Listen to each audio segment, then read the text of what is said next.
Hello दोस्तों, I wish कि आप लोग सब अच्छे होंगे, बढ़िया होंगे। तो आज जो टॉपिक करने वाले हैं वो यूकारियोटिक सिस्टम में न्यूक्लियोटाइड एक्सीजन रिपेयर सिस्टम।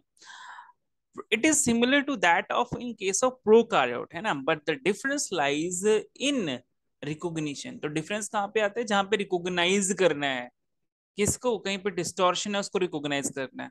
तो यूकैरियोटिक केस में जो है हम इसको दो कैटेगरी में हम डिवाइड कर सकते हैं। जो न्यूक्लियोटाइड एक्सीजन रिपेयर सिस्टम है, इसको हम करेंगे, पहले हम कर सकते हैं कि global genome nucleotide excision repair system. दूसरी जो कैटेगरी है वो हम बोलते हैं coupled transcription coupled nucleotide excision repair. Okay, अब देखो जो ग्लोबल है ना, जो ग्लोबल है और इन दोनों में डिफरेंस क्या है?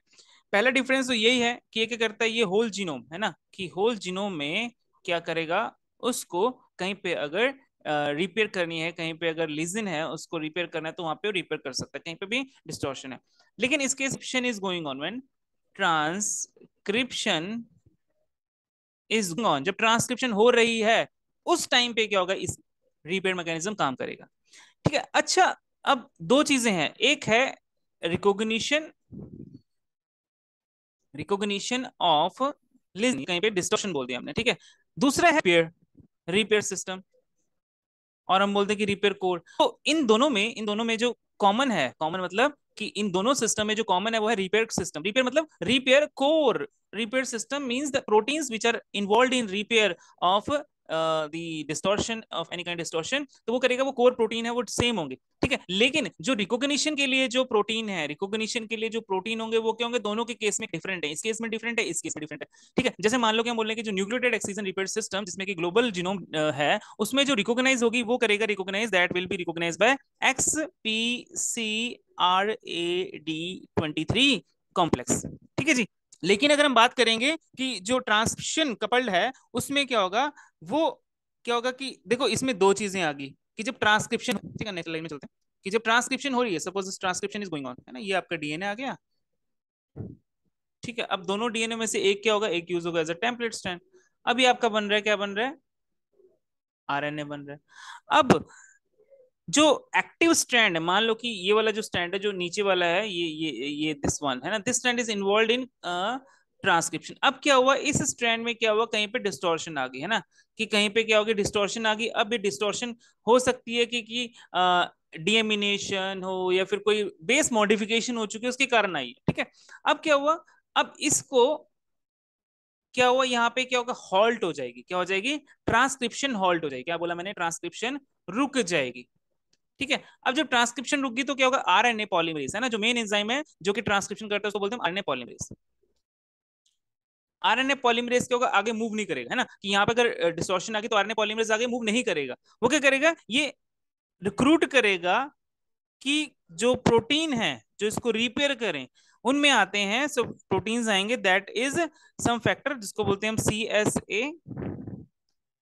CSB, और एक प्रोटीन आता है दैट वी कॉल्ड XAB2। तो ये प्रोटीन क्या करेंगे, देख रहे हैं कि इन केस ऑफ ग्लोबल जीनोम तो उसमें क्या होगा, यहाँ पे ट्रांसक्रिप्शन तो होनी नहीं है तो इसको रिमूव कर देते हैं, ठीक है। तो मान लो कि ये क्या है, इस स्ट्रैंड में डिस्टॉर्शन हो रखी है, तो क्या होगा, इसमें जो इसमें इसमें जो रिकॉग्निशन करेगा वो करेगा आपका XPC, है ना। तो क्या होगा, कुछ इस तरह का स्ट्रक्चर होगा, और ये आ गया आपके पास RAD, जो रेड में दिखा रहा हूँ ये RAD हो गया आपके पास, दैट इज RAD23B, ठीक है जी, 23B। और ये जो ब्लैक वाला दिखाया मैंने यहाँ पे, ये आ गया आपके पास XPC, ठीक है। तो ये कॉम्प्लेक्स कौन सा आ गया, XPC और RAD23B, ठीक है जी। तो रिकॉग्नाइज, आप फटाफट से देख ले प्रोसेस कैसे होगी, ठीक है। हम एग्जांपल लेंगे कि रिकॉग्नाइज कर रहे हैं, जैसे ये देखिए ना आप, ये जो बी वाला केस है, ठीक है, इस बी वाले केस में क्या हुआ, जो रिकॉग्निशन कर रहा है वो कर रहे हैं हम global genome nucleotide excision repair system लगा है। तो यहाँ पे रिकॉग्निशन कौन कर रहा है, XPC एंड RAD23B। ओके, तब यहाँ पे देखो क्या हुआ कि सबसे पहले क्या हुआ, इसने स्कैन किया, स्कैन करके बाद यहाँ पे इनको क्या मिला, डिस्टॉर्शन मिल गया, ठीक है, तो इसको रिकॉग्नाइज किया। उसके बाद आएगा ट्रांसक्रिप्शन फैक्टर TF2H, ठीक है, इसकी हेलिकेज की एक्टिविटी भी होती है। अब इसके बाद दो सब यूनिट है, that is XPB and XPC, PD. ठीक है, अगर आप यहाँ ध्यान से देखोगे तो बी स्ट्रक्चर में क्या है कि डीएनए जो है ओपन है, लेकिन जैसे ही ट्रांसक्रिप्शन फैक्टर हुआ जिसकी हेलिकेज एक्टिविटी है, तो उसने क्या किया, इसने स्टैंड को अलग कर दिया, it has separated the two stand. ठीक है, अब नेक्स्ट देखते हैं क्या होगा। नेक्स्ट क्या होगा कि देयर दे विल रिक्रूट, उसके बाद क्या है ना, नेक्स्ट क्या होगा, एक एक्सपीए, ठीक है, आरपीए और एक्सपीजी, ये तीन प्रोटीन जो है फर्दर रिक्रूट किए जाएंगे। ठीक है, ये तीन प्रोटीन एक्ट करेंगे। उसके बाद क्या है कि जो कटिंग होनी है, ठीक है, एक कटिंग होनी है इस तरफ, अगर मैं आपको दिखाऊं, क्योंकि देखिए हमें हमें हमें करना होता क्या है कि जो न्यूक्लियोटाइड एक्सचेंज रिपेयर सिस्टम में जैसे यहाँ पे डिस्टॉर्शन है, तो होगा क्या कि पर्टिकुलर सीक्वेंस है ना, कि पर्टिकुलर सीक्वेंस बेसिकली, अगर ये 5' एंड है, ये 3' एंड है, तो क्या कुछ स्ट्रेच, इतना स्ट्रेच में बोलो कि इतना स्ट्रेच रिमूव करना है। ठीक है, तो इतना स्ट्रेच रिमूव करने के लिए क्या चाहिए, इसको रिमूव करना है तो उसके लिए एंडोन्यूक्लियस एक्टिविटी चाहिए, कोई प्रोटीन चाहिए जो इसको कट करके कट कर दें, है ना। तो ये क्या करेंगे, इसको कट इट डाउन कर देंगे। ठीक है, तो मान लो कि ये जो हो गया, कटिंग कर दी इसने, इसको रिमूव कर दिया। ठीक है, इतना पोर्शन हमें रिमूव करना ही करना है। अब वो कौन करेगा, वो करेंगे कुछ प्रोटीन्स करेंगे। ठीक है, अब देखिए मैंने क्या बोला लास्ट टाइम में, ट्रांसक्रिप्शन फैक्टर 2 एच आया, एच ने क्या रिक्रूट, एच की एच के बाद का रिक्रूट हुआ एक्सपीए, ठीक है, रिक्रूट हुआ, और उसके बाद आरपीए रिक्रूट हुआ और एक्सपीजी रिक्रूट हुआ, तो डिफरेंट प्रोटीन रिक्रूट हुए।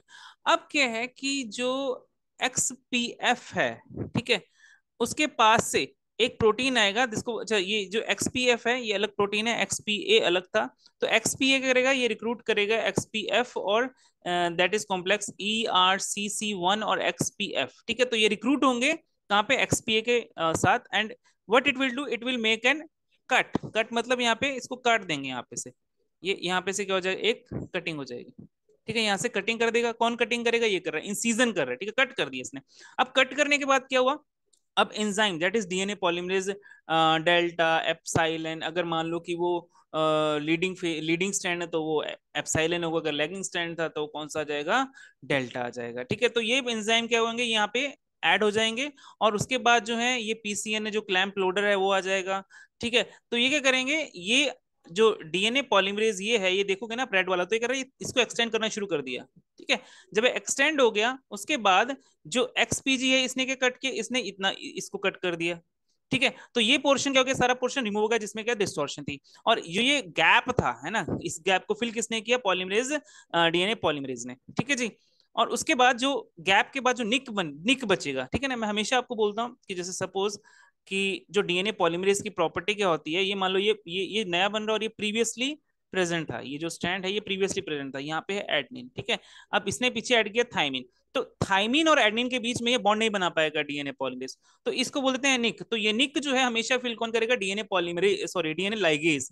तो डीएनए लाइगेज 1 और डीएनए लाइगेज 3 क्या करेंगे, इस गैप को, सॉरी इस निक को फिल करेंगे, गैप तो फिल करेगा डीएनए पॉलीमरेज, निक कौन फिल करेगा, डीएनए लाइगेज। ओके जी, तो आई विश कि आपको समझ आएगा। अगर आपके कोई इशू है, कोई प्रॉब्लम है, या आपको कुछ समझ नहीं आया, तो आप प्लीज कमेंट बॉक्स में कीजिए, I will definitely answer that query. So thank you so much. Have a nice time. God bless you all.